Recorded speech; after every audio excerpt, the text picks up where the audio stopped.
Every car has its own story.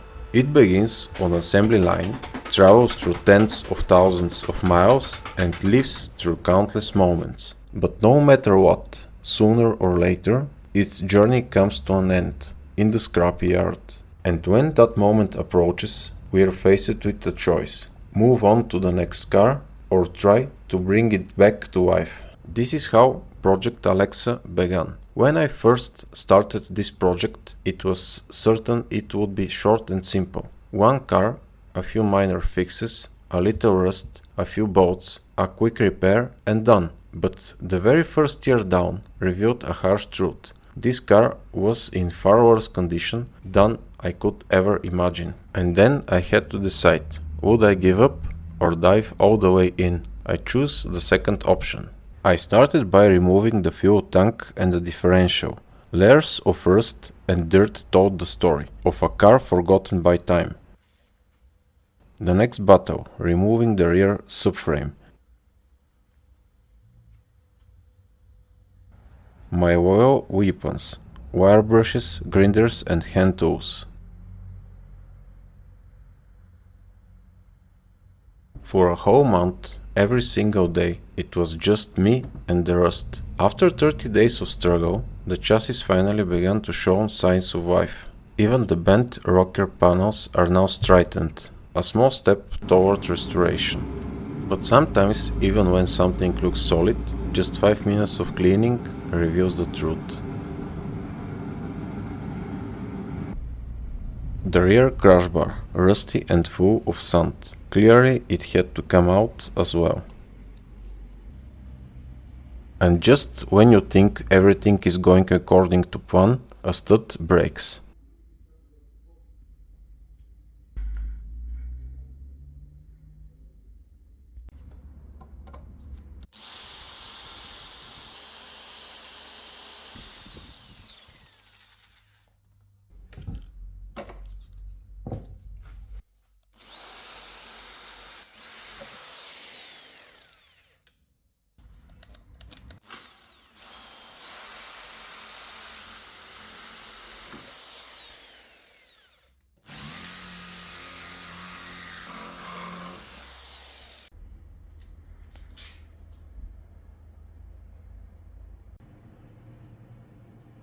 After 2 more weeks of brushing and scraping, the chassis was finally clean and ready for paint. There was so much dust, filming the process was impossible. Otherwise, my entire camera setup would have been destroyed.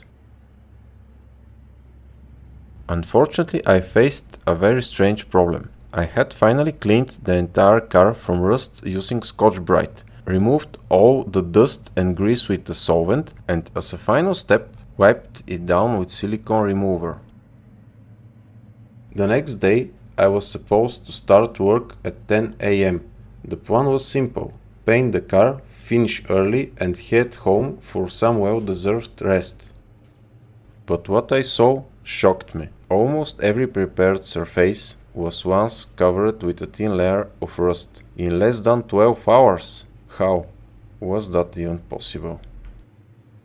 I decided to repeat the entire paint preparation process from scratch. Unfortunately, that took much longer than expected. By the time I was ready, it was already 10 PM, and time was against me.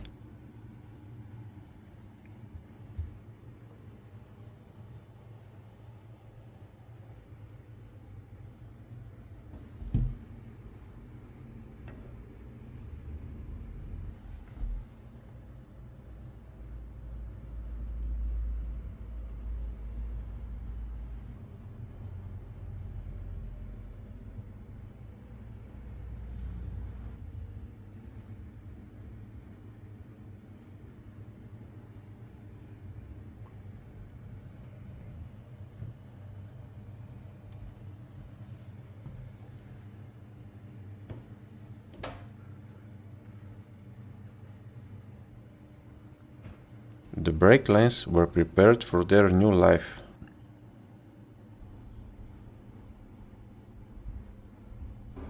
I masked off upper part of the car, everything that wasn't supposed to see the paint.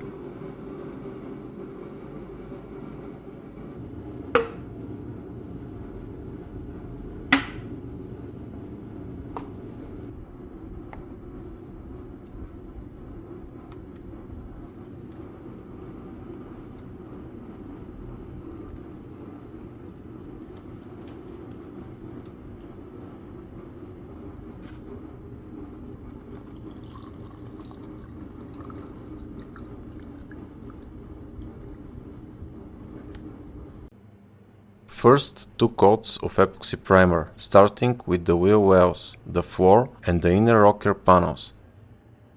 It was raining, the air was damp, the temperatures had dropped below 40 Fahrenheit or 4 Celsius, and I had to keep the doors open to avoid poisoning myself with the fumes.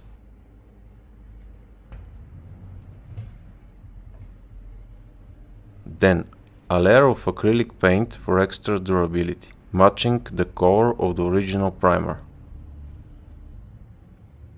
By 4 AM, freezing cold and completely exhausted, I finally finished the job and could surrender to a well-earned rest.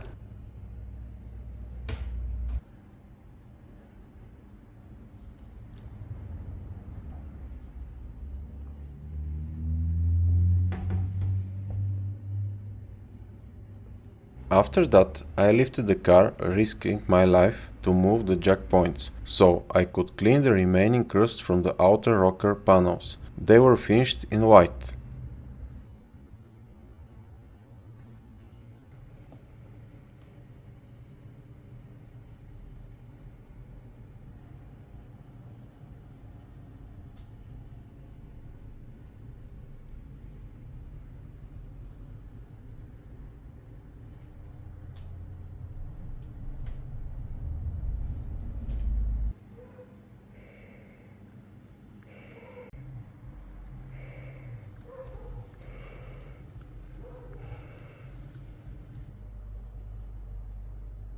And I restored the CM sealer wherever it had been removed due to rust. After finishing the hard coatings, I decided to protect the chassis even further by applying a soft coating. I went with a German brand of products, relatively expensive compared to the competition, but I'm hoping the price reflects the quality.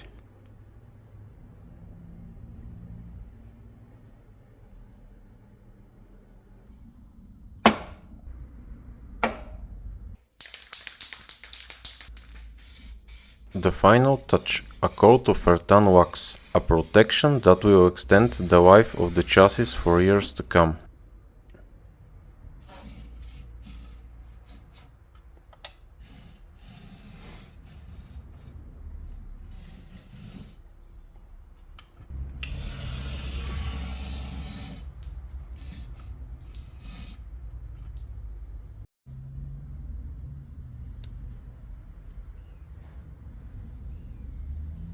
Day by day, over the course of 2 months, I repaired the wheel wells, the floor and the rocker panels. Slowly, this car is getting a second life.